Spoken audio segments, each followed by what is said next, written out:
Hey everybody, it's Charlie and Chris with Daily Motor, and we have an apology to issue. And we didn't offend a large group of people today, surprisingly, unless you're an owner of a Charger or Challenger. Well, that's every week. Yeah, but we did forget to check to make sure Chris's mic was plugged in, and it was not. By we, Charlie means him. Well, He's you're the somewhat producer. responsible. Yes, but you're the producer.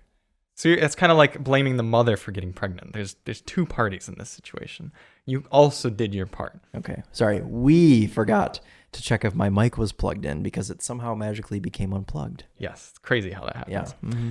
So enjoy. I have not edited the podcast yet. Hopefully I can fix your voice in post without too much effort, and it sort of like fixes and use some compression. But Chris is going to be a little soft-spoken today, and I will be a little loud, and we're just going to roll with it. We're going to make the best and enjoy episode 41 of the Daily Motor Podcast.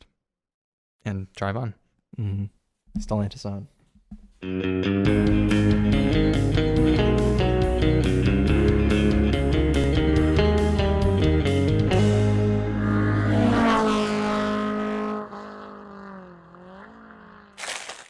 Some nuts, yeah.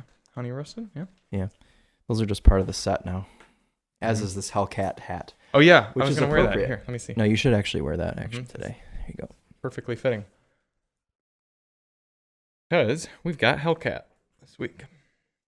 The problem with wearing hats in here is it covers our eyes. Yeah, the shadows. How much would I have to pay you to wear that every time you drive the Hellcat this week?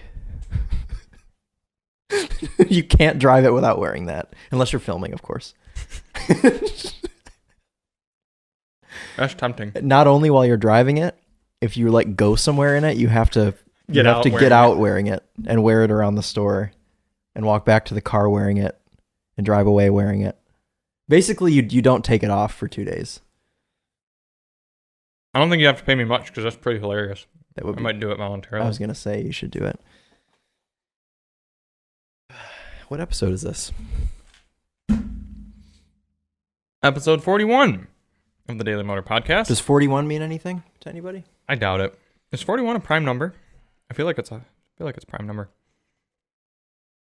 Can't think of what it would divide by. I just realized I'm wearing Emily's hoodie, and she's about to walk she's in and gonna watch me roast you. see me wearing her hoodie. Is 41 a prime number? Yes. Daily Motor top tip. Oh, it's a top tip. Yeah, this is the prime episode. Yeah, it is a prime episode because we've had others. We've had other. Yeah, that's right. There are more than one. But 41 is a pretty high prime number. It is. The other number we had this week was the CX-9. CX-9. We've had a lot of Mazdas recently. But before we get into cars, I was gonna say this is just such an exciting beginning to the podcast. Yeah. No, you know what? I like doing the podcast. I don't care. I love doing the podcast. If no one ever listens. This is what gets me out of bed on Mondays. Really? Yeah. Is the Daily Motor Podcast? Yeah, and also when I know that we're having a 800 horsepower vehicle delivered. Uh-huh. As fast as that car is, I'd still rather have a Miata. What? You're telling me you'd rather drive around daily as your sporty car being a... Okay, if I wasn't able to sell it, I think what it would be the anxiety of owning it. Of course. And I know that we joke about this a lot, but genuinely, where can you go in that car? Mm-mm. You can't go anywhere because it'll just get nicked immediately. I think you have to move to Montana. Yeah, Montana, you'd probably be pretty safe having it. If you want to own a Hellcat. If you're nearby any... That's a Daily Motor top tip. If you're nearby any major city... You can't even own a Scat Pack. No, Scat Pack. You can't. I've got a buddy who had to sell his Charger. No, it was Ryan Coons. I don't know if you've met him. Keone's best friend had a black Charger Scat Pack, and it got almost stolen, I think, or stolen and recovered, and he just sold it. He was like, I can't. It's not even worth the headache. It's got to weigh on a lot of people of having that in the back of your mind always. And I mean, we've got numerous stories. My buddy that I worked at 2 different dealerships with, he had a 2015 Challenger SRT, and it was pre-Scat Pack, so it was just a SRT, but it was still the new, like the facelifted, new everything inside. Mm-hmm. And he actually owned that car for 5 years before it got stolen, obviously, because that's how they all end up. But stolen or crashed. Yeah, well, his problem was when he bought the car, he had a condo with a garage. He's a single guy, or at the time he's single, bachelor. He was like, why am I spending all this money on a condo? He's like, I'm just going to move to like an apartment, like a nice apartment complex. Big mistake. And unfortunately that meant having to park in a carport. And I believe he lived there for like a year and a half. And then one morning he woke up, and he's this kind of guy that he's got his Uconnect tracker on his phone. First thing he does every morning when he wakes up, pulls out his phone, checks his Uconnect. Oh, my car's still here. Well, this morning it wasn't still here, and it was in Detroit, and it had been ditched. Yeah, it had been, someone wrapped it around a pole and just left it in Detroit. So feel bad for him because he really loved that car. But now, and I know we've talked about this, but he has a TLX Type S. Yeah. Which is a very proper car, and that won't get stolen. Mm-hmm. Yeah, and I've actually driven that car, and it's quite nice. Yeah.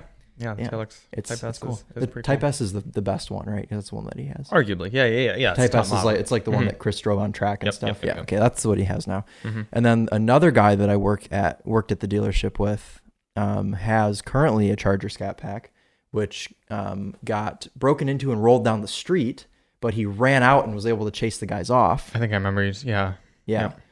Who else do I know that's had one stolen? Didn't Max have one stolen? No, he hasn't had one stolen. Nope, he owns a TRX, but he's smart enough to not own TRX will get stolen. Will it? Oh yeah, tons of TRXs get stolen. Yeah. Sad. Yeah, and then funny enough, Emily, who's probably about to walk in, her new neighbor 2 doors down, they have a Scat Pack that has already been stolen once, but they got it back because it got stolen in Saline and it got ditched because Saline is like, ooh, can't really do anything there. Not getting caught, so they stole it, made it like a couple blocks away, and then ditched it on the side of the road.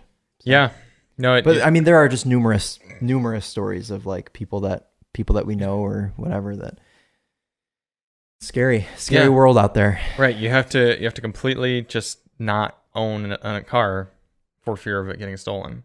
I lived in an apartment and I owned my Boxster S, and I had no. It was in it's not a nice apartment complex necessarily. It was in Ypsilanti. It was kind of sketchy and everything. No carports even or anything. I had no fear about leaving my convertible Boxster just out, and nothing ever happened to it. That's good. No problem. And yet, if I owned something like a newer FCA product, Stellantis product, I probably wouldn't do it. That is kind of brave with the convertible aspect. I know. I'd be worried about someone like coming and slicing the roof. But people don't steal stereos anymore. People steal entire cars now. They don't just steal radios.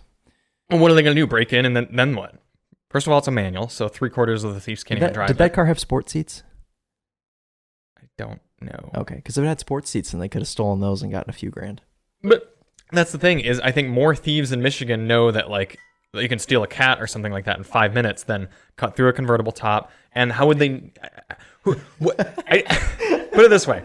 If you're a Boxster enthusiast, I don't think you're also a criminal. That's true. Yeah. They wouldn't know what it was. Right. They wouldn't. Oh, this one has the sports seats. Let's cut into this one and take these seats out and know how to get the seats. It probably takes 15 different weird hex bolts. No, they'll just take out their iPhone cable and steal the Kia Optima that's parked next to you. Exactly. Yeah. Right. Yeah. That's a good point. You can't own those cars either. You can't own those. You can't own any Stellantis product. And that was actually TikTok that's gotten all those cars stolen, right? It is. Yeah. The Kia boys.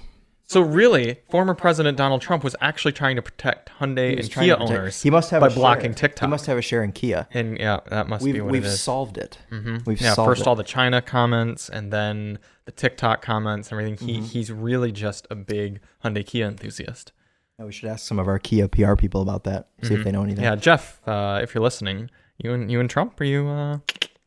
He's a big fan. I just hung out with Jeff this past week. Yeah, tell us about that. Don't tell us about the car. Just tell us about Jeff. Yeah, unfortunately, driving impressions and everything are embargoed until the 10th. Which will be, I think, next week. So we'll talk about it next week. But went to California, drove the new Kia Niro, which is completely new. Yeah, from the ground up. Excellent. It's totally new. Do you want to? Can you pull it up? And Sure. Yeah. Alyssa thinks it's ugly, but she's wrong. Well, a lot of people think it's ugly because it's untraditional looking, and that's important for this segment of vehicles. You can't just keep pooping out the same look over and over and over again and expect people to continue to be entertained. This one, I think, looks like an Audi R8. Yeah, I do too. It's because of that rear. What do they call that? The Airblade. The Airblades, and they do actually assist in aerodynamics. They aren't just for aesthetics. Okay. There is actually an air pass-through like a Ferrari F12. Wow, so this is kind of like a combo between an Audi R8 and a Ferrari F12. All right. Yes, except it's a Kia. Mm-hmm. Design wise, I think I can talk about that. Yeah. I mean, there's photos. We can also talk about the pricing that starts at $27,785. Right. That's for the hybrid. There's no pricing yet for a plug-in or the EV. Okay. Yeah. And for those of you who don't know, the Niro still comes in 3 different. That's right. Yeah. You can have. They're all electrified. Yes, Kia likes to point out. And yeah, hybrid starts at 27 grand. The ones that we drove were SX touring models though, so they were all top of the top spec, like fully spec'd out. They were low 30s. But what was I talking about? Oh, interior design, very similar to the EV6. You have the EV6 steering wheel. Yeah, you have the EV6 seats. You have the EV6 climate control panel that switches back and forth from navigation and volume to climate. And I noticed that the gauge cluster is the same as the Hyundai in the hybrid. Yes, in the regular hybrid, but the plug-in hybrid and the EV have a different gauge cluster. Have we seen that gauge cluster yet? Or is it all new? It's new. How's the font? No white face gauges. So they listened. They listened to you, and last minute they said, "Oh, Charlie said to take these out," so they did, which is probably why it took so long for the event to happen because they had to redo all that. But the main difference is the shifter. So you get like an actual traditional shifter in the hybrid. It's just like a pistol grip. That's right. Shifter. That's right. And then in the plug-in and the EV, you get the same dial that you get in the EV6. Right. So if you get into this new Niro EV, I'm not going to talk about how it drives, but aesthetically, I mean, it feels a lot like you're just sitting in like a slightly smaller EV6. Yeah, and I think that's what they were going for. And I think that's smart. Yeah. I mean, they've got a design language going. You got this big piece of glass here. Yep. I mean, 20 inches or something. something. You got the Econoline steering wheel. Yep, EV6 steering wheel. Yep. No, I don't know if this is a driving impression. I don't think this is a driving impression. It does not have any propulsion sounds. Oh, really? That actually makes me quite happy. Yeah. In any of them? Bev and I went through like the infotainments and well, the EV would have been the only one, but Bev and I went through the whole infotainment and we couldn't find it. That's funny because I know you're talking about Bev Braga, but Bev is also a battery electric vehicle. Oh yeah. So if Beverly. Next time, Bev, if you're listening, which we know you are. Yeah, I'm sure she is, right? Next time you review an electric vehicle or first time you buy one, you should call it Bev's Bev. That would have been a funny thing to say, and she's in my review, so you'll see her in my review. Oh, but, wow. I didn't even make that joke. I should have done. I don't know if I've told you, but before you joined here at Daily Motor, I seriously considered pitching to Bev to be like a partner. She's not huge on video. She was a little uncomfortable with the fact that I was filming. A lot of people, I guess, are at uncomfortable. first, Maybe she could get comfortable. Yeah, and if she weren't down for it, she wouldn't be down for it. That's fine. Yeah, that's true. But I just feel like she's got a good personality, good take. Yeah, she'd be, and I think she'd be a fan fave. So maybe if she does well on our Niro review, then we can get her back for more. You considered quite a few people. Just Bev and Robin. Am I missing one? No, I don't think so. Yeah, I don't think so. Well, yeah. But then Chris came along, and then that's been better than any of them. Hey. Oh, thank you. Yeah, done a good job. This is when I wish we had sound effects still. Yeah, well, someday once we have our podcast we do have producer, sound effects. Yeah, now we've got a crowd. Then we can get buttons. A live studio audience. Yep. There she goes. There we go. Filmed in front of a live studio audience. But yeah, I don't really know that I can say anything else about the Niro. I think I had a question for you. Impressions. Without commenting on driving impressions, would you have it over the current generation Toyota Prius? Yes. Yeah. Oh, yes. Looks so much better. Oh my God, dude. There's a lot of things that there are not many things I would pick a Prius over. Sure. Chris at the Topher. Yeah, I haven't driven a Mirage though. Good thing you bring up the Mirage, Emily, because I had a commenter reach out to me over last week and pointed out that the Mitsubishi Mirage sedan with the CVT is the most fuel-efficient non-hybrid vehicle on sale today. Really? Yes. So why don't you have one then? I think that's something you'd quite like. Well, because I just have a hybrid, which I do. But I reached out to Jeremy Barnes at Mitsubishi and told him this was brought to our attention. We'd like to test it. So I'd love to spend 3 days in a Mirage. Does it have a handbrake? Has to. It has to. Okay. Well, that makes me want to spend time in one. Yeah. Let's see. We had one at the Northwood Auto Show when I was at Northwood, and it was the most hideous shade of purple. Don't say anything. Excuse me. Sorry. The most beautiful shade of purple I've ever seen. Was it fuchsia? It was that kind of like fuchsia color, like a lightish purple, pinkish purple. What I took away from this car, and you can cut from this point, is it was such a high quality feel on the door handles getting in. I felt like I was getting into a Rolls Royce. Also getting out of it, just very, very much a high quality product. And yeah, Look, it was that one on the right, just beautiful color. Yeah. We need interior. It's almost like a cranberry. Do we see handbrake? Oh no. It says yes, there is one. I see it right there. Oh, except I don't see. There it is, right there. Okay. Yep. Can you get a manual in these still? Yes. Can we get one with a manual? Well, the problem is the manual's not quite as fuel efficient, at least according to the EPA. It's possible that it would be more fuel efficient in the real world. Maybe we should get both. Let's ask them if we can get both at the same time. You and I can trade Mirages for the week. That would be the best week ever. Yeah. Screw the Maybach, screw the Porsche GT3s. Give us 2 Mirages. 2 Mirages. That's what we want. That's what we want to spend time in. Bless us. Yeah. Yep. But yes, back to the Niro. I appreciate that they are continuing to kind of go with that brand identity for both interior and exterior. One thing I don't care for too much with that car is the relatively slow charging speed of the full electric, which we can talk about because they told us this because I've already seen the Niro as well with you down at the static event. Yeah. And what is it? 85 kilowatt hours is the max charging speed? It'll charge from... That's bullshit. Don't tell me the times. What's the power? I don't know. I think it's 85. I said this in my EV review. I was like, Charlie's going to be so disappointed because I don't understand like how EVs work. And like he would be like, oh, this and kilowatt hours and blah, blah, blah. And I'm just like reading off the spec sheet like, oh, here's what they told me because I don't know anything about it.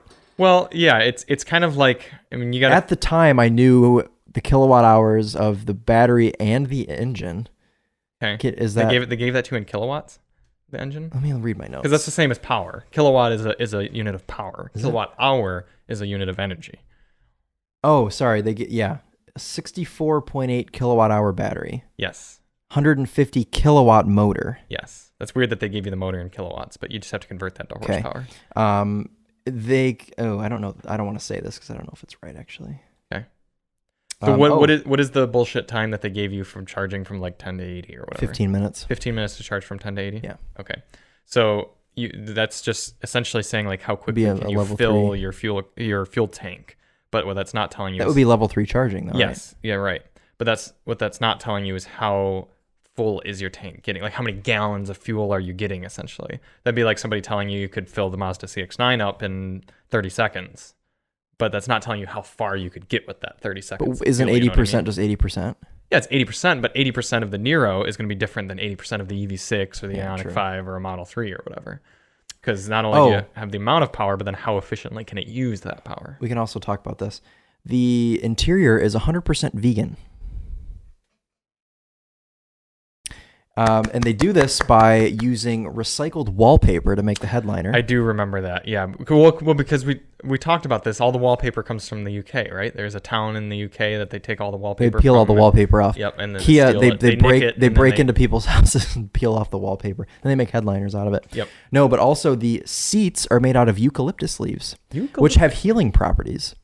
So I think like they heal you like an energy crystal. You can right. So I think if you sit in the Niro naked. In the eucalyptus seat, it would heal you. Sorry, what were you saying, Emily?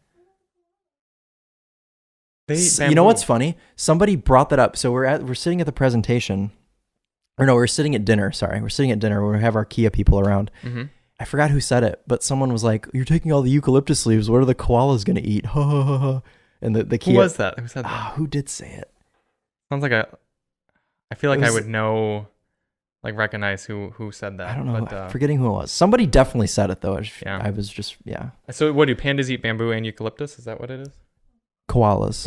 Oh, sorry. I was getting pandas and koalas confused. I don't know. Maybe they source the eucalyptus from. Some manufacturers plant plants on the roof of their factories. Maybe that's what it is. Yep. There probably won't be any. Yep. Yeah, there probably won't be any koalas on the roof of the Kia factory, though. You never know. Well, Daily Motor top tip: if you want body alignment but don't like koala bears, buy the new Kia Niro. Yes. Healing seats. Yeah, you can definitely tell, and this is not a driving impression still. Mm-hmm. It's a feeling impression. You can definitely tell the seats are made out of not leather. Okay. Do they try to act as though they're leather? Yes. Okay. Yeah, because they're like a leather feeling material. Here's fuel economy for the 23 Niro FE, which is the fuel efficient version, 53 mpg combined, And then if you don't get the super fuel efficient version, the city results are the same, but it's probably different wheels. Probably a lot of brands do that if you get the different wheels. The SX Touring has 18s. Exactly. Then it drops all the way down from 54 on the highway to 45 on the highway. Why would you do that to yourself? I've never quite understood that because Kia and Hyundai have done this a lot. For example, with the Ioniq, you could get the Ioniq Blue that got like amazing fuel economy, but if you got an Ioniq Limited or whatever, then it drops down like 10 mpg. It's like, why are you subjugating yourself to buying a car like that, a fuel efficient car, if you're not going to get the most fuel efficient version? Yeah. Never make any sense. Yeah. Or give you an option to have all the nice options, like get an SX Touring, but not have to get 18-inch wheels. Yeah. That's so silly. Why would you not offer that? I think it's because, and I'm making a broad assumption here, and if I offend you, I apologize. But I think in Korea there's like a big like image. Oh yeah. Like appearance and like big flashy. Like in fact, I think there was a car recently that was released. It might have been a Hyundai Kia product. And in the reveal in Korea, it was like stanced from the factory, like in a way that it was not actually going to be sold that way. Oh, okay. But for the like Korea reveal, it was lowered a little bit and like stanced in there. Someone did an article like, this is not how it's actually going to look. Yeah. But they like did that for the Korea market. That's funny. So maybe that's why they have to offer the flashy wheel option even on those fuel efficient cars. Because it's not like Toyota. I don't think they have like a special extra fuel efficient version of the Prius. I think it's just the Prius. Could be mistaken. Let me see. I was getting gas this morning next to a plug-in hybrid Prius. Yeah, those are dumb. It was, I think, what generation of Prius? It's the most recent one that has the... No. Oh, you saw a third gen plug-in hybrid? It was like a California. Yeah, I was going to say, those are not common. Did you know that Toyota made an all-electric RAV4 back in like 2010? Yes, in the 90s. Well, they made... No, that was just like a... The 90s one was like... Not even a real, like they didn't even really sell that. They didn't produce it. But in like 2010, they made one. California. Right? Yeah, and it was like a real, like you can buy them still. Yeah. It kind of looked cool. There were a lot. Well, there was a Kia Soul EV too. Yeah, they still make that. Yeah. Yeah, that's been going on for a while. What else do they do? There's a lot. Whenever you go to California, you learn. You're like, oh, I didn't know they made an EV of that. Right. Yeah. Okay, so I do have to eat my words. There's a Toyota Prius Eco that gets 53 highway, and then a normal Prius that gets 50, and then one that gets 47. That's the all-wheel drive model. Again, why wouldn't you just get the Eco? It's very silly to me. I don't know. It must cost more. You can tell the wheels are different from right here even. This one has larger wheels. So this third gen Prius plug-in is rare. I saw a rare car today. Yeah, I think so, relatively. Let's see. That would have been like a 2010 maybe? No, 12. Oh, 12, yeah. Prius plug-in. I don't know what year they started making it. Here we go. Yeah, look at that. 2012 Toyota Prius plug-in hybrid review. Yeah, did the one you see have fancy graphics like this? No, but she was getting gas on the driver's side and on the passenger side, mirrored. It had the plug port. I see. Yeah. I'm curious if the Car and Driver article is going to say anything here about production numbers. Yeah, 13-mile electric range. Kind of silly. But, I mean, hey, the industry... 11 seconds. The car industry had to walk before it could run, so I get it, you know. Gotta have those crappy ones to get to the point of where we are now, which is interesting that plug-in hybrids really haven't gained that much range. No. I mean, the Chevy Volt in 2011 was getting nearly 50 miles on electric-only range. Yeah. Yeah, can I talk about range on the plug-in Nero? I don't know if I can. I don't think so. If it's not on EPA, I would. Okay. All right. Well, but tune in next week. Yeah, I'll tell you next week. Mm-hmm. Yeah, you'll have to go a week without knowing. You poor souls. I don't know how you're gonna do it. I'm jealous that you got to drive that car because I am quite interested in the new Nero. And yeah, I'm surprised you sent me and not yourself.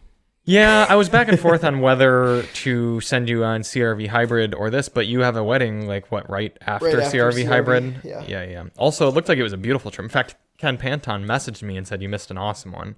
Looked like your hotel was great. Was best hotel I've ever had on a trip. Yeah, your view looks spectacular. It's where Chris stayed for BZ4X. Okay. And did he like it quite a bit too? Yeah. What was it, a Four Seasons? Hyatt. Okay. Alila? Santa Barbara? Alila Resort. No, it was in... you were south. You were in San Diego. Encinitas. Okay. It's like over by San Diego. Yeah. Well, just like a little beach town, honestly. Yes. This it's like this massive resort, beautiful resort, and it's just like plopped in the middle of like this little beach town. I'm sure the locals love that. Absolutely love that. Yeah. Yeah. For any of you who don't know, I mean, we often get wined and dined and put up into nice places for these reviews and stuff, but I'm fairly confident in saying, I mean, I'm sure it works on us in some sort of subconscious way, but from a conscious standpoint, like, I think it's, you and I are not very materialistic type of people, so I don't think there's a lot of like, whoa, like, this is so cool, I'm so impressed by this, I'm going to say something nice about their car. No, it never hits me in that way of like, oh, they put me in a nice hotel, I'm going to give their car a good review. I mean, obviously, like, if they put us in like a Motel 6, I'd be like... But see, Porsche put us in like some generic hotel by the highway for GT4 RS, and it's not like I got into the track on GT4 RS and was like, well, yeah, man, this sucks. But I'm sure it wasn't gross. No, it was fine. It was a clean hotel. Yeah. Right. I do think it probably works on a subconscious level a little bit, though, because you're obviously going to come out of that hotel and be in a good mood. So you're going to get in that car and be better. They also had a build your own mac and cheese station. Really? And it was back facing the ocean during sunset. And not only was it the most delicious mac and cheese, it was so good. So you got to build your own mac and cheese. Look at this. As you're looking out. Wow, that is gorgeous. Yeah. Gotta hold that up to the camera. I don't know how well it'll come in. Yeah, well, there's these two gentlemen that were making mac and cheese. Oh, so they had to build it for you. Well, I mean, you just pointed at what you wanted. And then this is... That, put it in my mouth. So good. What'd you get in it? Shrimp and mushrooms. I almost said gross, but that probably could have. Here's the thing. So you're probably eating like shit for the whole week, so you probably wanted to do something the mushrooms. marginally The mushrooms were like really like gourmet, like they looked really good. Okay. And then I just wanted shrimp, so I got shrimp in it too. Right, because when somebody else is paying for it, you get seafood. Precisely, and I did say that before your wedding. I was like, I'm going to get the seafood at Charlie's wedding because he told me that when someone else is paying, get seafood. Yep. But also, I don't like when mac and cheese has too much in it. Because like you could have whatever you want. I mean, you could have 10 things in it if you wanted. But I was like, I just want two. Give me two things. Right. Give me a protein and a veggie. Okay. That's it. But they would make you like the veggie one and it had like 7 different veggies in it. And I feel like at that point it's... Right, because mac and cheese is good even in just of itself. Yeah. You want that. I know. I thought about just asking for a plain one. Right. Yeah. I don't think you would have been judged. Spice it up a little bit. So you got to see Ken. You got to see Bev. Kevin from formerly The Drive. Kevin. I don't know if I know him. Yeah, you maybe I'd recognize him. Oh, maybe you haven't met him. Yeah. No, you met him at Palisade. Oh, okay. Oh, yeah. Yep. He was there. Who else was there? No, Matt or Paulo. No. They need to push a little more to get on some more trips. Yeah, they do. Yeah. Who else was there? I feel like I knew other people there. Well, either way, I'm looking forward to spending time in the new Nero, all 3 variants. So hopefully those will be hitting our press fleet pretty soon. And thank you for taking the time to go out and... You're welcome. Do that trip. Yeah, I'm sure it was tedious. Yeah. This week at Daily Motor Headquarters, we spent a whole bunch of time in the Mazda CX-9. Yes, we did. Yeah. And good car. Mm-hmm.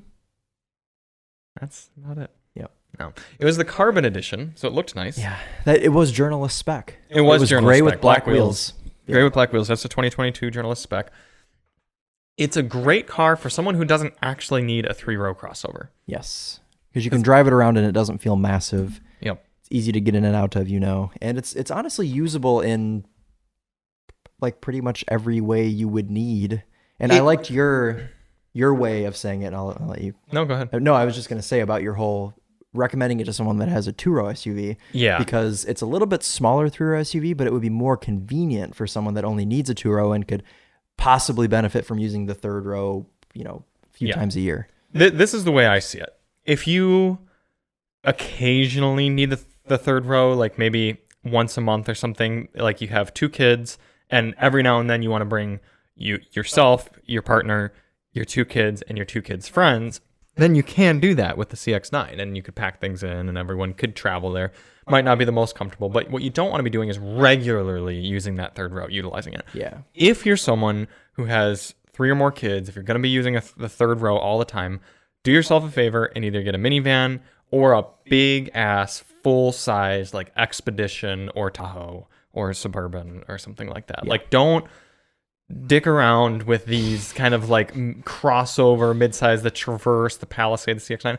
They're just not. The third rows are, some of you are going to be like, oh, there's plenty of size in there.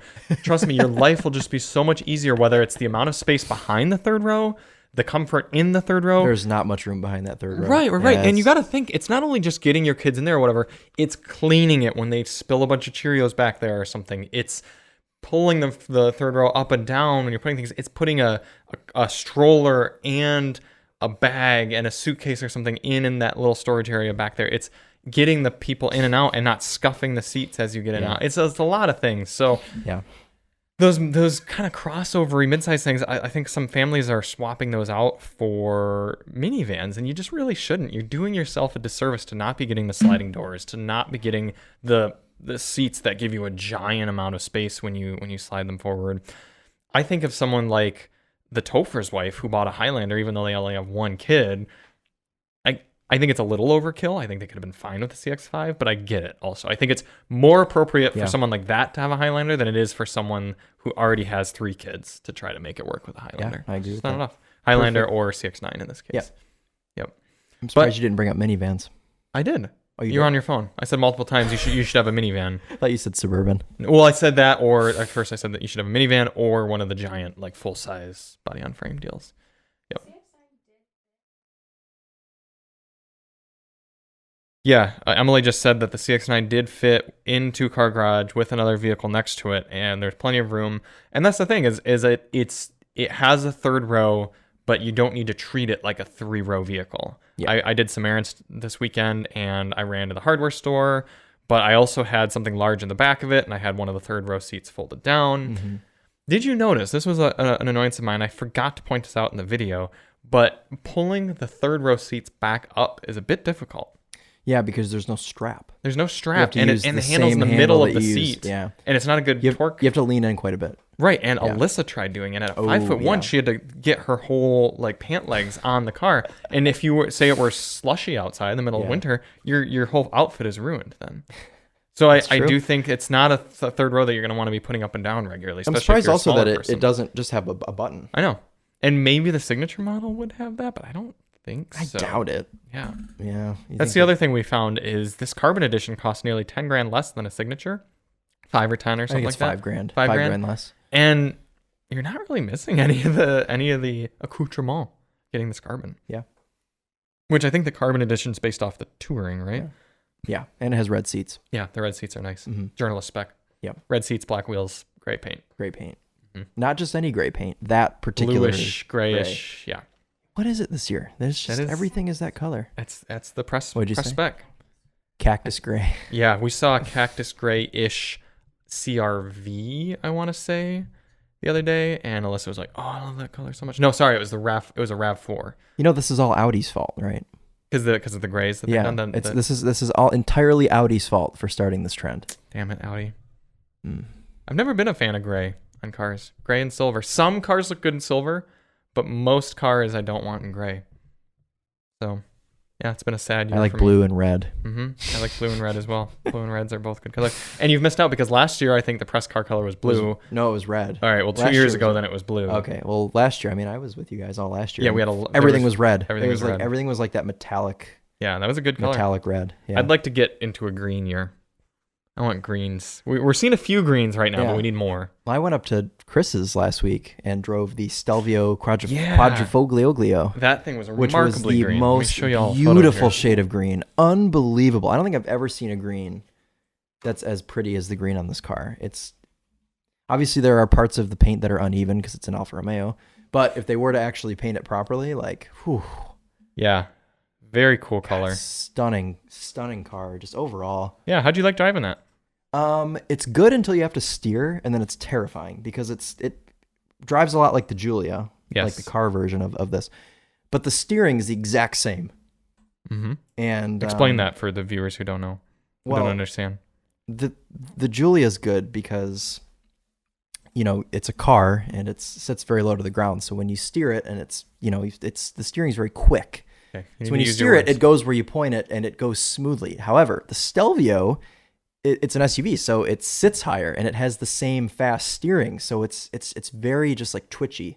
Twitchy. Okay. In the way that you get some body roll with this, because the steering is so quick that you're just like, you give it the smallest input and it's like all over the place because it like, it's so eager to go. And if you watch, there's an episode of the Grand Tour where they go and they drive SUVs. There's like Jeremy's in the Stelvio, Hammond's in a Macan, and James is in some Range Rover thing. But Jeremy says the same thing when he's driving the Stelvio. He's like, this car is hilarious because like the steering is just so like it's all over the place. And I felt that I shot a video for Winding Road, and I was getting onto an entrance ramp and I put it into sport mode, and it just like it's honestly hilarious. I mean, you've driven one. Have you driven one? Yeah, I agree. Yeah. But like there are other SUVs where the steering is more progressive because they actually tune it properly. I feel like Alfa Romeo literally, it's just from the Giulia. Just copied over. They just copy paste from the Giulia. So you'd still rather have a Macan? Yes. Okay. But that Stelvio is awesome. It's an emotional car. Oh my God. Bless you. Some of the noises it makes are just fantastic. And the steering column mounted paddle shifters, the feel of the steering wheel. It's one of those examples of if we all have to go to V6s, I'd be okay with that's a good V6 in that car. Yeah. That's one of my favorite sounding V6s. Yeah. I was being a menace in that car. I was like, if you watch my day drive, there's like all those bridges by Chris's house, second gear into third because it goes like it like barks, pukes into barks between gears because it has that glorious ZF8 speed. Of course. Which we all love. Right. We all love, and we have in our car this week. I was going to say good segue into the first car this week. Yeah, the Dodge Charger Hellcat. Nope, you skipped one. Charger Widebody. No. Dodge Charger SRT. There you go. Hellcat. Widebody. Redeye. Jailbreak. Yes. 2022 Dodge Charger SRT Hellcat Widebody Redeye Jailbreak. Yes, that is it. We have a Charger this week. It's around back. That's why you didn't see it. We're hiding it. You could have a vanity plate that's just all it's D C S H W H. No, sorry, R J. Yeah, Redeye. Yeah, J. And that would be a good one. That would be fit it all on. Let's see if it's available. There you go. All right, Chris will look up to see if our Charger. Now we have to get a Charger if it is. Yeah, for real. Yeah, Chris and I have already taken it for a little bit of a test drive. Yes, the seats are white in that car. Seats are white. Not for long. Yeah. Especially when Charlie's driving. You can see some brown streaks afterward. Self-service. But it is loud, and it is fast, and it gets horrible fuel economy, and I was cackling while driving it because it is absurd. It is. It's always fun because obviously we get these cars delivered every week and we go out and we do our first impressions. It's fun to see Charlie actually be like excited about a car, and he was genuinely excited about this Charger, which tells you that it is quite a hoot to drive. Like it's unbelievable. Well, and that's what I've always loved about Stellantis is they do a good job in all of their products in making the cars speak to you. Like they have a very tangible, just enjoyable, soul-pleasing aspect to them, whether it's this 807 horsepower Charger or something like a V6 Durango. Like they don't try to act like they're better than their consumers or their buyers. Things just make sense in them, and I think there are a lot of people that buy a Durango because it still kind of looks cool and tough, and it's just a simple formula. It's just going to the bar and getting like a Bud Light. You know? Do you have an answer for us? I'm gonna start here. So we've got D Dodge Charger C.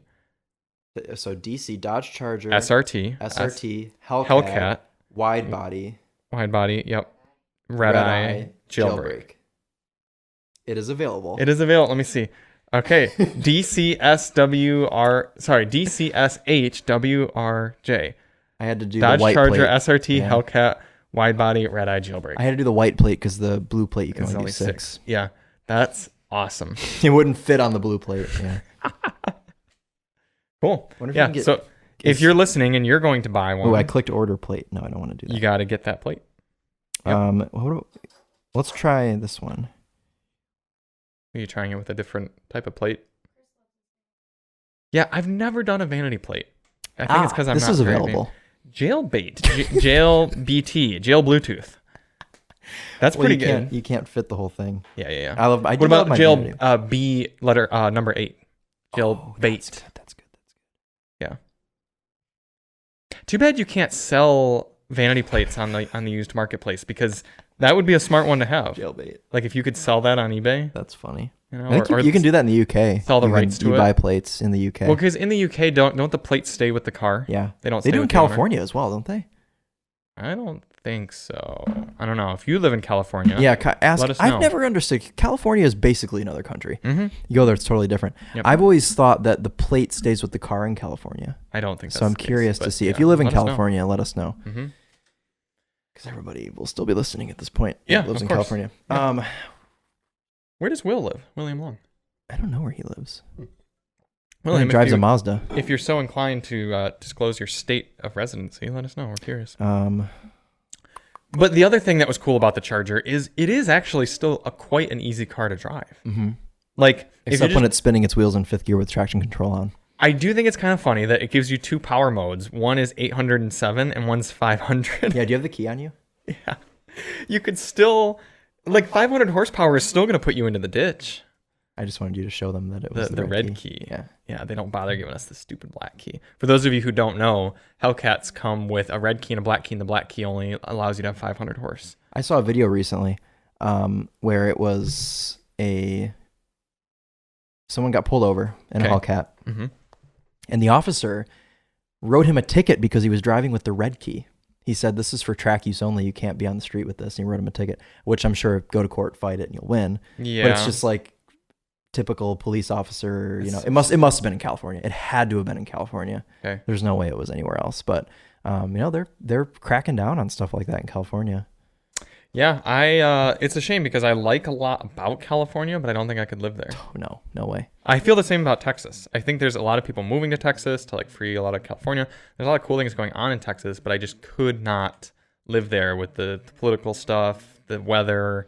There's just can't do it. Yeah, the power grid cycling. Well, it's okay because you'd have Ted Cruz to save you when the power grid has issues. Yeah, you're right. Well, and it would be the fault of the windmills getting iced over. Yeah. That would be why. And by saving you, I mean going to the airport, getting on a plane and leaving. Yeah. Thanks to But yeah, no, I understand that. But I'm just, hopefully none of us have any encounters with the Rosers. Well, good thing we have Off the Record. That's right. Use our code in the description to get 15% off your first ticket. I hope it's not cheeky to be disclosing something like this, but I have made over 4 figures from getting 2 tickets last year because of Off the Record, our sponsor. I haven't made that much, but I've made money from it too. Yeah. I mean, it's like a fairly regular. You're welcome. Influx of, yeah, thank you. Allegedly screeching my tires through Celine. Yeah. Well, because I got the ticket in the Tesla and the motorcycle as well. Yeah. So one of those was completely on my own. But Off the Record is an excellent service. Yes. I kind of, if one of us were to unfortunately get another moving violation anytime soon, Which could happen this week. With this, I would like to try fighting it on our own and see what the success rate is compared to using Off the Record. And you are welcome to do that. I'm going to call the attorney that I have worked with in the past and do that. What people have said is the key to getting your ticket dropped, if you want to do it on your own, push it off until the very last day, because you have a certain amount of time to respond. Then ask for a delay, like ask for an extension rather. Ask for an extension and extend it as long as you can, and then essentially just do everything you can to stall it super long until it finally goes into court. And by then they will have forgotten and not care, and they'll just be like, whatever, just get out of here. So that increases your odds apparently. Yeah. Well, Emily's gonna try getting a ticket, and she's gonna try and see. Yeah. She was going 87 and a 70. That is irresponsible, Emily. She was maxed out. Yeah, she was full tilt with the Tiger Shark. I should point out there was an error that we had in the Mazda video. I didn't feel like fixing it in the Mazda video, but you can get the Cherokee with 2 different engines. Yeah, but the base engine's the Tiger Shark. Right. You get the Tiger Shark, but you can also get V6, a 3-liter and I think a 2-liter turbo. Yeah, my mom's had a V6 in it. Okay. She had one. I didn't know she had one. She had one in the first model year of that new generation of Cherokee when it had the really weird the Leonardo DiCaprio lights. Yes. Yeah. Yeah, she had the Trailhawk. It was actually a really cool looking Jeep. It was white with the black stripe and the big all-terrain tires, and it had like cool like black and red leather seats, and it had navigation, and it was like a loaded Cherokee, because she had just come from a Durango, like a base model cloth, no option Durango. Okay. And we're at the dealership, and this is back in the time, obviously, when dealerships had inventory, so they had a bunch of cars. Yeah, actually picked things out. She was like, just wanted to get a car that day. She was like already like had been there too long, and she was looking at this like silver Durango that had, again, was like pretty base. It had a couple more options than the one that she was getting out of. But in the showroom, there was this really nice Cherokee Trailhawk. And I was like, hey, Mom, you should get this. And she's like, that's not big enough. It's going to ride like a tank, and I'm never going to be happy with that. And I'm like, think about how often you use your third row. When do you use the third row? She's like, oh, well, we go to cross-country camp. I'm like, so you're buying a vehicle for one weekend out of the year, and you're basing your entire purchase over one weekend. People do that, but yes. And she was like, oh, yeah, I guess you're right. She's like, fine, I'll drive the Cherokee. Loved it, leased it. Wow. Yeah. Chris selling cars since before he could legally drive them, so I assume. Yeah, it was 2013. I think I was 15. Sure. Maybe I was getting there. It was 2013 or 14, somewhere in there. Whatever the first model year was of that Cherokee. Right. It was a while ago. It was cool. I mean, we had never had any problems with it. That was the generation that had the really bad 9-speed, which I think they still put that transmission in stuff. I think so. Yeah. I think you get I think that's the transmission that's in your Compass. Same transmission. They put maybe 9 gears for that little Compass? I think it's got 9 gears. It might be a 6-speed. No, it's 6. Totally has 9 gears. Really? Yeah. 100% has 9 gears. All right. No, because when you get 4-wheel drive, they give you the 9-speed. When you get front-wheel drive, they give you the 6-speed. So this Cherokee had that 9-speed, but never had any problems. It was a great car. I drove it up at college for like a month at the end of the lease, because my mom, her leases overlapped. So she had 2 cars for a little bit. So like I took the Jeep up and used up the rest of the miles up at school, and great. You could get a Compass 4-wheel drive manual 6-speed in 2020. My friend Autumn's mom has one. Yeah, she has a manual Compass. Very cool. Oh yeah, I think you've told me about that. Yeah, because she'll only drive manual, and she wanted like a small SUV. And American. So what are her options? Renegade, Compass. That's it. And she had a Renegade last, and she wanted to switch it up, so she had to custom order it. Like I doubt dealers are stocking they had to do a manuals. Order for her, but, Yeah, I drove the Renegade. So I have driven a manual Renegade. I haven't driven the Compass yet. I should go film that. I think Rusty Blackwell, who now works at Bring a Trailer, has a manual Renegade, and he quite likes it. I think his wife drives it daily. There's no clutch or shifter feel at all. I believe that. It's like just... Well, because in Europe, manuals are so common, I think they just poop them out, and it's just like a very generic, like, just shift your gears. The clutch I know. So it's a very unpleasant experience. Well, now you understand why, like... A manual Dart? No. They're the same way. Okay. They're terrible. I mean, most low power manuals are like that. I mean, like the manual Volkswagen Golf All-Track was like that. It's just like an on-off switch for the clutch. And you just had to kind of guess when you're releasing, like just give it some gas. And fortunately, there's not much. Yeah, but the Miata is very light and has a decent amount of power and a responsive engine. And it is a sports car, so they actually have to like tune transmission feel. Yeah.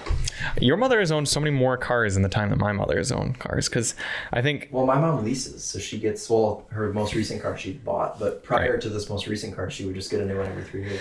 My mother, must have been about 2008-ish, 6 or 7 or so, got herself a Chrysler Sebring, silver. Sedan. Yeah, it was a great car, cloth. It's just very classic.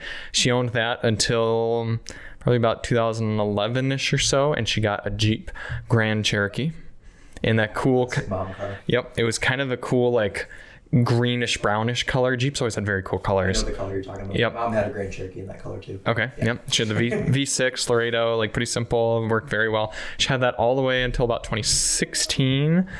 16-17 range, and this was her first new car in a long time. She got an Edge, and still has it. Another mom car. Yep, she likes her Edge. She's talked about getting rid of it, and she's like, I like it. The rodent that ate some of the wires in that. Yes, yeah, but fortunately we fixed it for what, $2 or so from the a little plug for like $1 junkyard. Yep, and now she has a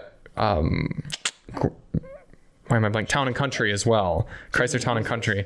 And I feel kind of bad because I was sort of pushing her to get one. That car was a little bit of a headache at first. Yeah, well, and it still kind of is. Yeah. Yes. What else could possibly be broken on that car? There's another fuel leak. Oh my God. Something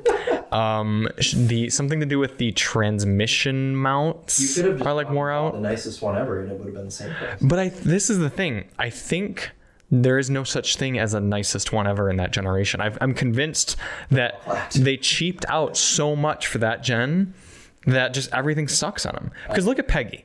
Peggy's got her issues, don't get me wrong, but they're very like just old car type of issues. Like, yes, the starter connections are worn out. Yeah. And there's rust. Yeah. And don't put yourself in an emergency braking situation because one of the suspension components isn't actually connected. Right. Again, this is just where and the parking brake doesn't work. Those are all things that just happen to cars that don't get maintained very well and have high miles. Yeah. But everything that I've heard go wrong from both my mom's Town and Country and other people who own this generation are very just like stupid, like Chrysler cheaped out sort of things. So I think the Daily Motor top tip is don't buy that generation, the 2008 to 20 now pretty much. Town and Country. Yeah, you got to buy the 2003 to 2007 range. I think that's a 5th gen. That's the Peggy gen. Yeah, the Peggy gen, the very pretty soft lines one. Pretty. Yeah, pretty Peggy. Yeah, or just buy a Pacifica and then your hood will rust within a year. They do. Yeah, they do. Yeah, Car and Driver. We had to have our hood warranty replaced, rusted within a year.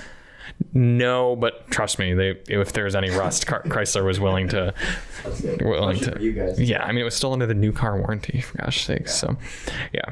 There was an issue with that on the 2010 to 2014 Mustangs, as the hoods, they were aluminum hoods, but they corrode really bad. Ford didn't do anything about it.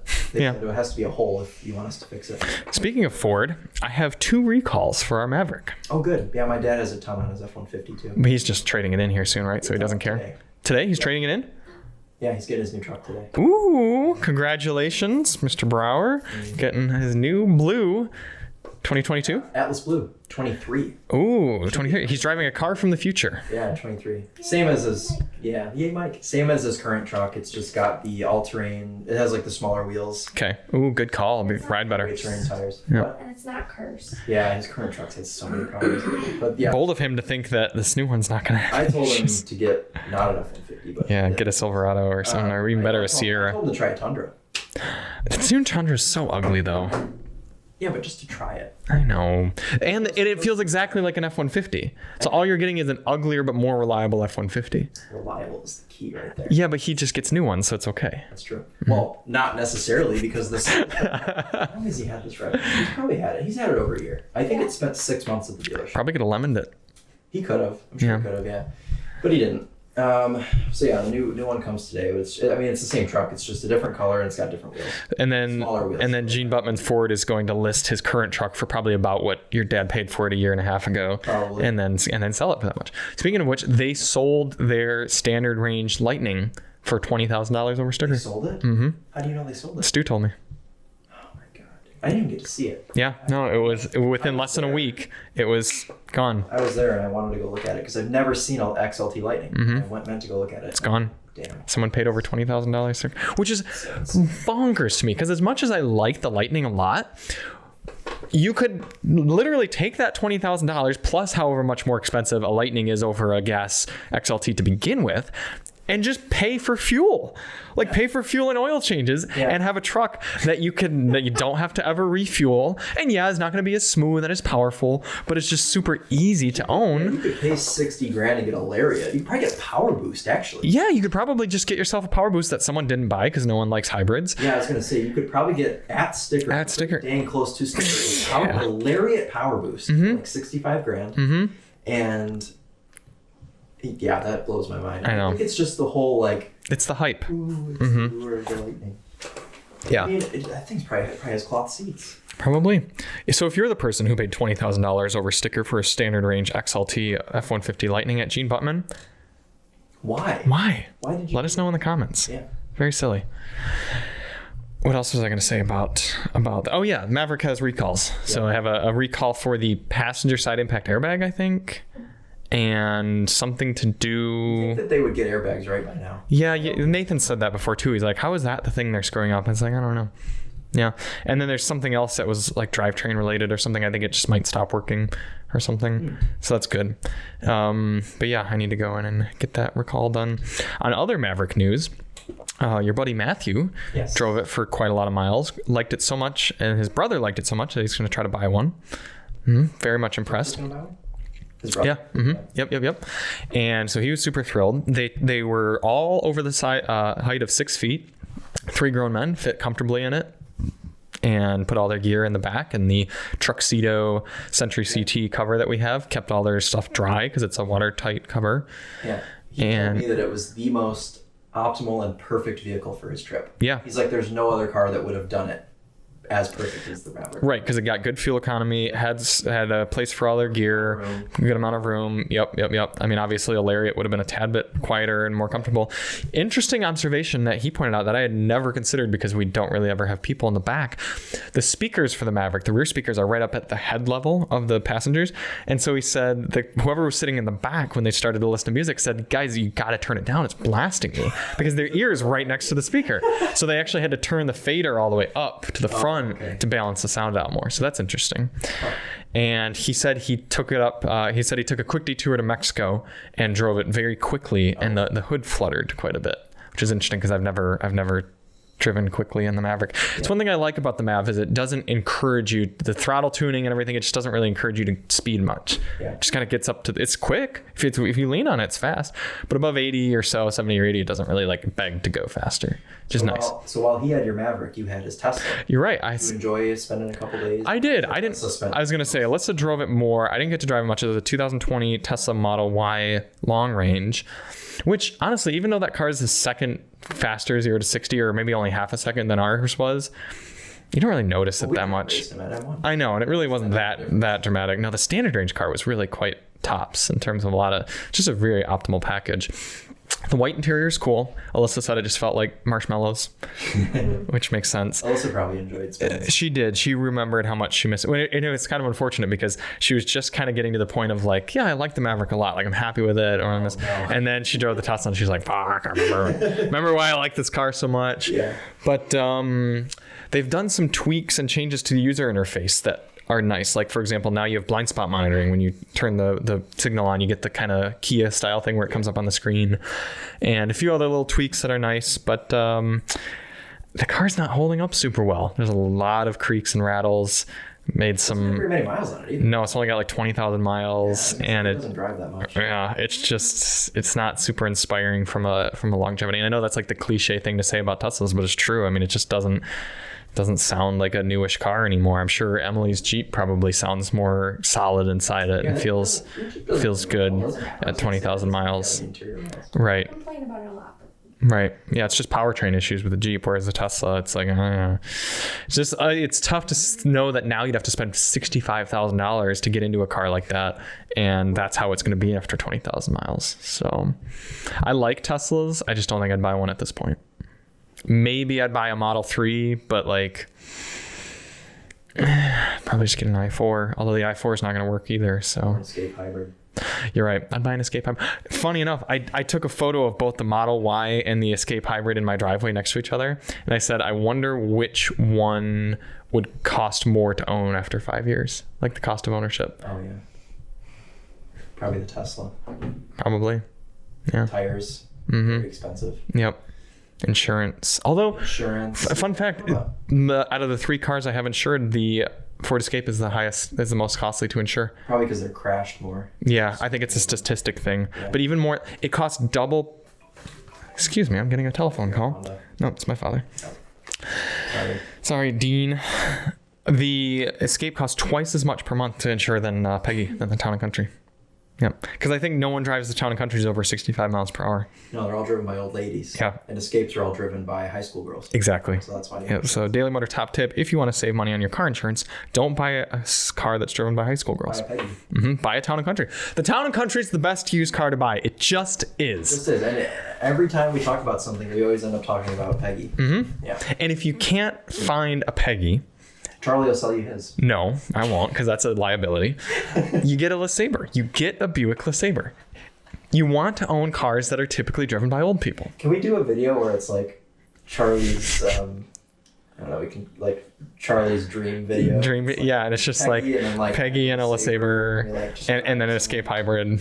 Mm-hmm. Yeah. And then maybe like a late, it'd be like a 2007 Ford Focus would be up there for me as well. Yeah, because that first gen Focus was an excellent car. It was fuel efficient. It was affordable. It had a funky kind of interior and stuff. Actually, I liked the pre-facelift car better. That was a little funkier. The red one on here? Yes, exactly like that red one. You could get it in wagon, hatchback, 5-door, 3-door, sedan. It was a decent powertrain. You could get manual or automatic. I mean, it's just great things about that car. Back when cars, you could actually spec them. Yeah, that's true too. And I was looking recently at the book for the Fiesta. When the Fiesta first came out, you wouldn't believe how many options you could put on that car. How many different colors you could have things. How many it was a party. Choices. Like, it was wild. And now you look at like an EcoSport. It looks gross. You can't do anything. Yeah. Pick your color. Yeah. Your trim level and which spider is going to come in it when it's delivered. Yeah, is going to crawl out of it. Yep. Yeah. No, I don't think Ford is on a good track. I hate to say it. It's a little scary. Because 6 months ago, I would have said the opposite, because the Mach-E was doing well. The Lightning's a great product. I don't think they're poised to be in a good position to go into the next few years. And you know who I think is? General Motors. I think General Motors has a lot of really compelling products coming out right now. I think the Silverado EV is going to be a better electric truck. I think it's going to be more available. I think it's going to be more reliable, more efficient, blah, blah, blah, whatever. You've also got EV Blazer, EV Equinox. Yep, they have a ton of good EVs coming out. Bolts. And the C8 Z06 embargo release is up today. Oh, did you watch something? I haven't yet. I don't know. I think it might have been around 10 o'clock or whatever. But my friend Rodney, who has the Hummer, who we drove, you met him. Oh, did he get a... He hasn't gotten it yet, but he asked me if we're doing a video on it. And I said, no, we didn't get an invite because Chevy didn't invite us, even though we asked 3 times. And he said, he's waiting on his. And it's just going to be such an amazing car. The powertrain, the drivability, everything. Are the videos out? Straight pipes. Yep. Posted theirs an hour ago. That'll be a good one to watch. Mm-hmm. So I think between that, the Hummer, all their electric vehicles, they're just proposed to really make good products over the next 5 years. And I mean, there's not too many. Ford, also consider that Ford, while they do make a lot of cool things, they don't actually make them. Because they can't get them. That's the other thing. You're right. It's the Maverick that I like the best from Ford right now, and you can't buy one. I never see Mavericks anywhere. I do. I see quite a few Mavericks. But comparing to like an Escape or something, Mavericks should be like, if they could actually sell the amount of Mavericks, oh my gosh, I know. They'd be everywhere. I know 2 people personally who would be driving Mavericks right now if they could. And I've said this before on here, but my dad has a buddy that ordered one in November of last year, and he still doesn't even have a build date. Like, that's so sad. It's been next month will be a year since he's ordered it. Yeah, and I mean, I know GM's having production issues as well. Every manufacturer is. It's not a hybrid either. Sure. Yeah. It's insane. Right. So I don't know. I think GM with the new Colorado Canyon coming out, the Escalade V, the Lyric, the Blackwing cars. I think Buick's got like I've said before, has some like attractive products. I think GM is lining up, and depending on how this new Dodge Hornet does, Stellantis is still going to be in a pretty good position as well. Because all the Dodge Journey leases that come up are just people are going to transfer right into it. It's an Alfa Romeo. Okay, it started life as an Alfa Romeo, and then Dodge Dodgified it. Yeah, got their hands on it. Dodgified it. Yeah. So it's underneath an Alfa Romeo and on top a Dodge. So it's the worst combination. Yes. It's like Italian cars. Italian engineering that were designed by the Chinese. Technology and style. Yes. Yeah. Mm-hmm. Yeah. Maybe it'll be great. I'm a little bit offended by that car because they make a package called the GLH. Oh yes. Homage to like hell. Omni and the Charger GLH of Shelby, rest in peace, of the 80s. Yeah. I think it's disrespectful to Carroll Shelby for one. Okay. And also it's a compact SUV and it has no business being a GLH. And it's not even I was gonna say, does it make it go like hell? No, it doesn't. So it's lower. So really it should be called GLH line. Yes. No, it shouldn't be called anything. It should just be called some stupid new thing like a Dark Horse like Ford did. Yeah. Yeah. It's not stupid. It's not stupid. I'm just saying that Dodge could have just done. But it should be, yes. Could have just done a new name. Right. No, Ford, Sam, if you're listening, Dark Horse is not stupid. No, you were saying like it should just have a different name. Because then it can build its own reputation. Yeah. Well, Stellantis and Ford is guilty of this too, but Stellantis changes their like sporty name things all the time. I mean, they started to build a whole sub-brand out of SRT and then kind of stepped that back. And RT was kind of like a street performance, sort of like road and track sort of thing. I don't know. It just have a Journey RT. You could have a Caliber RT. Yeah, it got diluted and ruined. And Grand Caravan RT. Yeah, jeez. So, rip. Yeah, so I'm curious to drive the Alfa Romeo Hornet, and then we'll have to form opinions there. I think that the Alfa Romeo Tonale will be better than the Hornet because it'll be more honest and true to itself because it'll just feel like an Alfa Romeo. I think it will also feel like an Alfa Romeo, but it'll be worse. Right. But I think the pricing will be in line better on the Dodge. If I'm going to drive something that has things that are irritating about it, I'd rather be looking down at an Alfa Romeo badge and have Alfa Romeo styling than be looking down at a Dodge badge and have Dodge styling. You're right. Okay. Because then you're driving some stupid, irritating Italian car and you don't even get the flair of the Italianness. You're right. That is a great point. Yeah. I can see that one. Mm-hmm. Cool. Thank you. Yep. The other car we have this week is the presumably gray Honda Passport Trailsport. Yes, which I drove in Palm Springs. Yeah, and I drove one briefly in LA on road. I went to the beach with it. It was for I was the Type R event. I drove a Passport Trailsport as like my move me vehicle. I damaged the one that I was driving on in Palm Springs. But it was on the event, right? Like it was okay. Yeah. I smoked a rock. But to be fair, the guy was literally directing me. Okay. He was like, "Oh, come forward." And the problem was the Passport in front of me got stuck because they didn't go fast enough. So you yeeted it. I'm gonna make it. I'm gonna go fast enough. So I flogged it, and it went up the rock and slammed down right on the rocker. Well, I bet that wouldn't have happened to an Explorer Timberline. No, it probably wouldn't. But would it have happened to an Outback Wilderness? No, probably not, actually, because the Outback Wilderness actually sits higher. Mm-hmm. One thing Subaru does right with the Wilderness cars is they actually give them some more capability. But that's the problem is I don't think anyone's actually using it for that. No, don't actually use it and need it, but if you're in the scenario, the one to be in is the Subaru. Would be the Subaru. Except you'd blow up the CVT by driving all slow and hot and everything. Yeah. So you'd either be stranded but undamaged in the Subaru. I think I would go for the Explorer Justin Timberlake because I think that it looks the part quite well and it has some quite aggressive tires. I'd just get a Jeep. Yeah, you could have a Jeep. That's right. Yeah, you could have any Jeep. I do quite like the Passport, though. Yeah, no, I am looking forward to having the Passport just because it just drives as a nice regular car. I really like that car. It's very open inside. It's almost like Land Rover-ish. Yeah, no, I like the Passport a lot. We're familiar with it, but we actually have never reviewed one on Daily Motors. So if you want to know anything about the Passport, let us know. We'll be putting it through the whole gamut of testing. Crash one off-road. It's on the Topher channel. There you go. What the timestamp is, but I left that in the video, or maybe I didn't.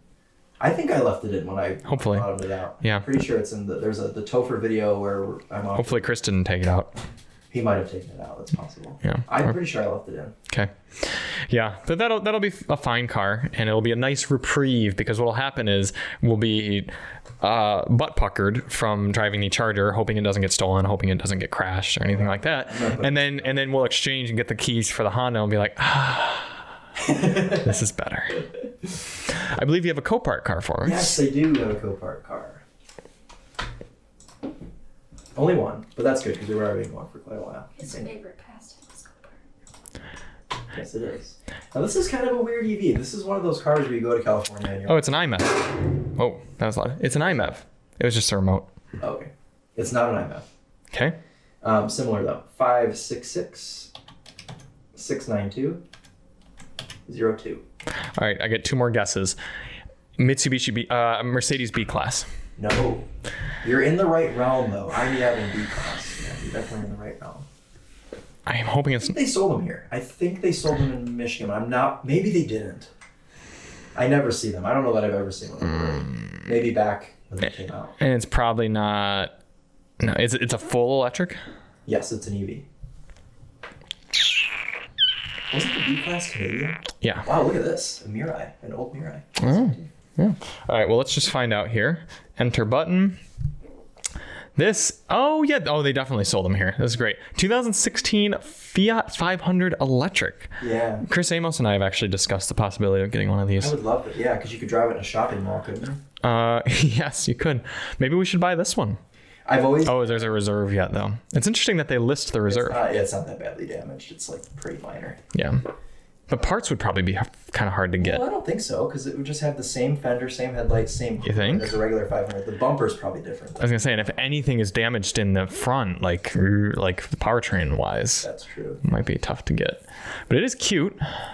The interiors of these are fun. Push button shifter. I've always dreamed about doing a video where. This is what Chris dreams about. No, seriously. One of these and a electric Smart. And you drive them in a mall.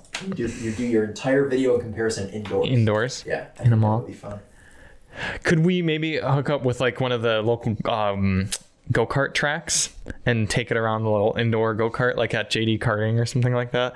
I don't know how you'd get it on there, but... you get it in the door. Right. They probably have You can get cars into malls because... Yeah, because they park them in there. I don't know how you'd close down a mall though. We could just go to one that's already been abandoned because all of them are abandoned. I think the one in Midland has been abandoned. Okay, well, we'll contact the Midland Mall and see if we can... So not only do we have to line up with the Midland Mall being closed and available to us, but also the 2 cars. But after all those things... 2 cars that don't exist anymore. Right. The Smart might exist. No, not in the U.S. Okay. No. So we'd have to purchase them both. Yes. Well, here's our Fiat. Yeah, this is quite nice. Yeah, what's the electric range on these now? Like 50 miles, 60 miles? It can't be much. No. What was it new? Like 80? Yeah. Oh, this says it's at 64% and still has 57 miles left. So maybe... So it might actually do like 100 miles. Yeah, in city conditions maybe. 32,000 miles on it and running and driving. Not bad. 32,000 miles on that. That's crazy. Yeah, it's a little city commuter over 7 years. I can see that. Estimated retail value. 13,000? No way. Yeah, no, that's definitely wrong. Absolutely not. Is it, let me log in and see what the bid is at. Did you happen to see? Oh yeah, I can tell you. It's like $2,000. Oh, so it's almost at reserve already. So it will. Is that 2,150? Oh, that's what it was saying. I was reading that earlier. Is the reserve? No, that's the current bid. Oh, that's rough. Because you'd be well over 3,000 then out the door. So maybe if someone would buy my Escape, then we could buy this. Auto check. Next week, we will be driving the I don't know, and also the Nissan Leaf, and then we might have a little bit of time in the WRX automatic. You might run up and WRX manual. A manual, right. You might run up and drive that a little bit. If we don't have anything else. Yeah. And you can. Or I just won't, and I'll catch up on all the other things you have to do. Yeah. And we will hear about driving impressions on the new Niro. Yes. Look forward to that. You won't hear about... Video will probably be out. Yeah, probably. Yeah. You won't hear about the new C8 Z06 because we still have not driven one because Chevy, for some reason, didn't want to invite... Will we get a press? The Topher. Yeah, we will. This year? Probably. I hope so. I don't know. I'm not Chevy. Let's get one in California. Maybe. That'd be cool. Yeah.